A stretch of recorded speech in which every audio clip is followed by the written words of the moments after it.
Hello hello मेरे प्यारे प्यारे दोस्तों, आपका मेरे चैनल में स्वागत है। मेरे चैनल का नाम है रजनीकांत सिन्हा।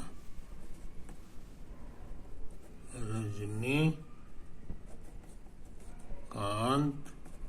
सिन्हा ये यूट्यूब का चैनल है। कुछ और जानकारी मेरे बारे में ले लो। मेरा ईमेल एड्रेस है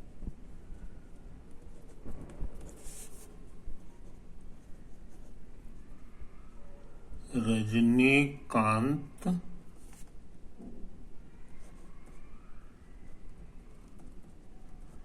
सिन्हा 1955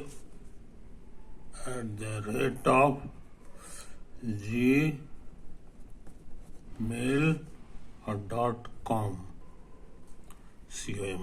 है ना। ये तो है। मेरा मोबाइल जो है वो है 8421707488।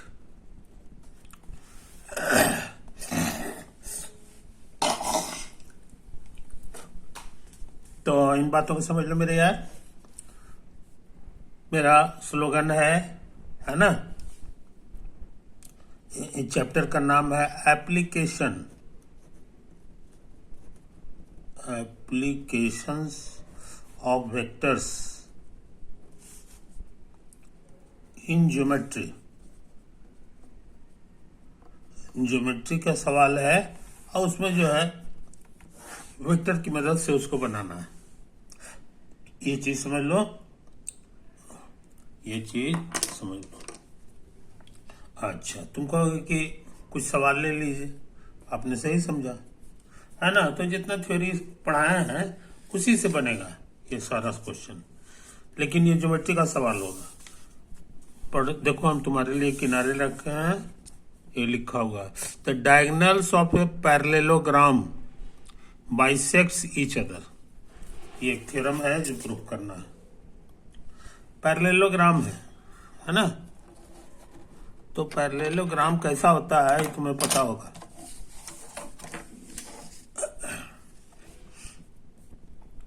पैरेललोग्राम तुम्हारा देखने में ऐसा है।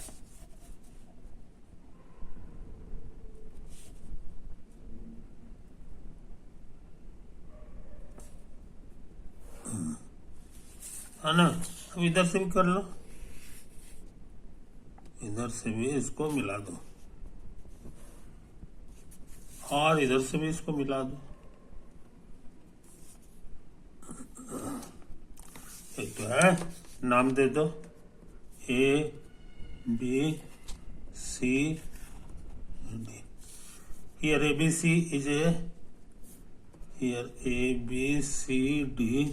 is a parallelogram. Is a parallelogram, समझे।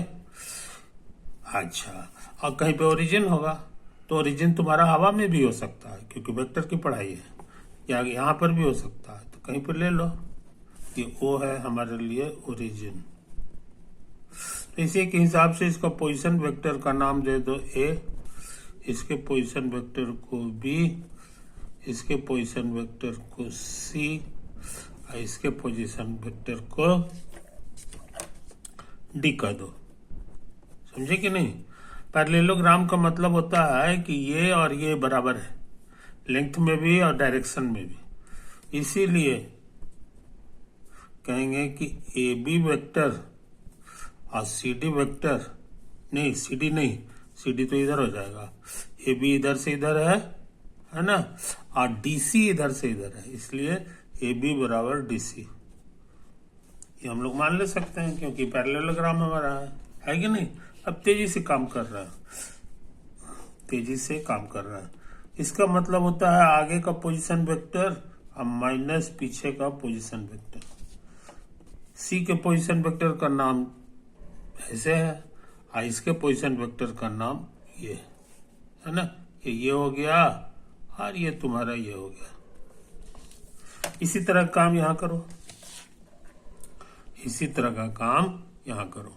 अच्छा, तो ये हो जाएगा आगे का पोजीशन वेक्टर माइनस पीछे का पोजीशन वेक्टर। इसी का नाम है छोटा बी, इसका नाम है छोटा ए। ये बन गया और ये तुम्हारा ये बन गया। तो तुम क्या देखे? तुम ये देखे कि b माइनस ए बराबर c minus D, c minus D. समझे? अब सोच रहे हैं ना, इसको इधर भेज दें, ये माइनस को इधर भेज दें, तो ये b प्लस डी हो जाएगा, और ये इधर आकर के a प्लस सी हो जाएगा। कुछ समझे? अच्छा, अब देखो 2 से डिवाइड कर रहा है, 2 से डिवाइड कर रहा है, तो ये भी इधर भी 2 से डिवाइड करना होगा। नहीं समझे? फोटो में देख लो, फोटो में देख लो। तो हमको लग रहा है जी, इसको मिला दो, है कि नहीं? इसको मिला दो, ऐसी हो गया। ये इसका मिडिल पॉइंट, ये इसका मिडिल पॉइंट। इसका पोजीशन वेक्टर का फॉर्मूला याद होगा, पोजीशन वेक्टर बराबर, बस इसको जोड़ो और 2 से भाग दे दो, 2 से भाग दे दो। पोजीशन, इस पोजीशन वेक्टर को ना हो तो m नाम दे दो पोजीशन को। तो इसका मतलब हो गया कि ये हमारा OM वेक्टर है। समझे कि नहीं? और यही चीज यहां लिखा हुआ, देखो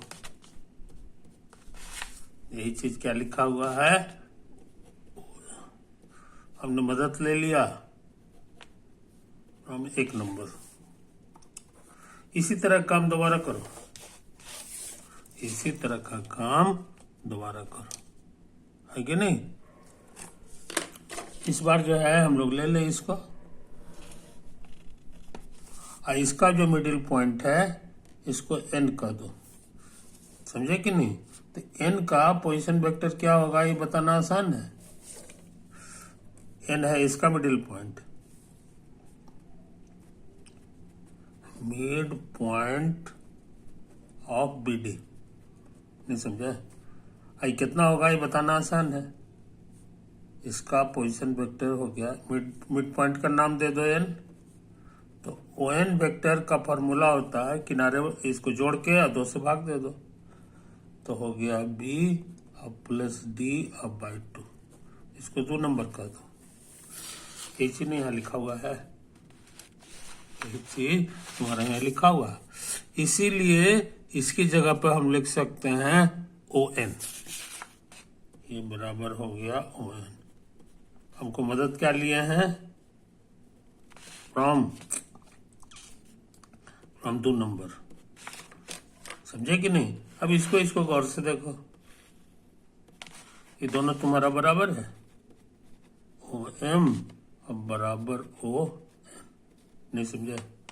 ये तो हम सीखे हैं, तेजी से काम कर रहे हैं। इसको इधर ले आओ, तो ये हो जाएगा OM माइनस ON अब बराबर 0 वेक्टर। समझे? ये तो आया है। इसको लिख सकते हो NM वेक्टर, क्योंकि तुम पढ़े हो आगे का पोजीशन वेक्टर माइनस पीछे का पोजीशन वेक्टर। तो तुम क्या सीखे इतना मेहनत करके कि NM वेक्टर जो है वो 0 वेक्टर है। यही साबित कर दिया कि M और N सेम पॉइंट है। So M and N are the same point, are the, यहाँ जगह नहीं है इसलिए यहाँ लिख रहे हैं are the same point। नहीं समझा? सेम पॉइंट है, तो ये पॉइंट तुम्हारा ये है, ये पॉइंट ये है, ये इस लाइन पे है, ये इस लाइन पे है, और दोनों सेम पॉइंट है। इसका मतलब सेम पॉइंट तो एक एक होगा जहाँ पे कट रहा है। इसका माने एम और एन जो है यही पॉइंट है जहाँ पे दोनों कट रहा है। ये साबित कर दिया। इतना मेहनत करके हम यही पता लगा है कि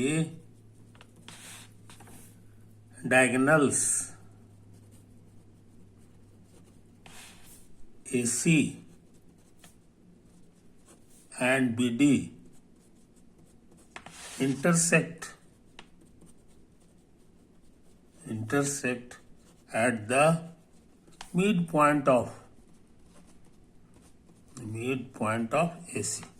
AC का जो मिड पॉइंट है वहीं पे इंटरसेक्ट करता है, जिसका दूसरा नाम हो जाएगा मिड पॉइंट ऑफ AC के बजाय BD लिख दो। यानी दोनों का जो मिड पॉइंट है वहीं पे दोनों इंटरसेक्ट करेगा, है कि नहीं? तो यही तो है। तो ये तुम्हारा जाना हुआ चीज है, ये तुम्हारा जाना हुआ चीज है कि ये जो डायगोनल्स हैं और ये जो डायगोनल्स हैं, ये जहाँ पे इंटरसेक्ट करता है उससे ये दूरी है और ये दूरी बराबर होता है, और उसी तरह से ये दूरी और ये दूरी बराबर होता है। समझे कि नहीं? यहीं पे दोनों इंटरसेक्ट करता है, पॉइंट ऑफ इंटरसेक्शन।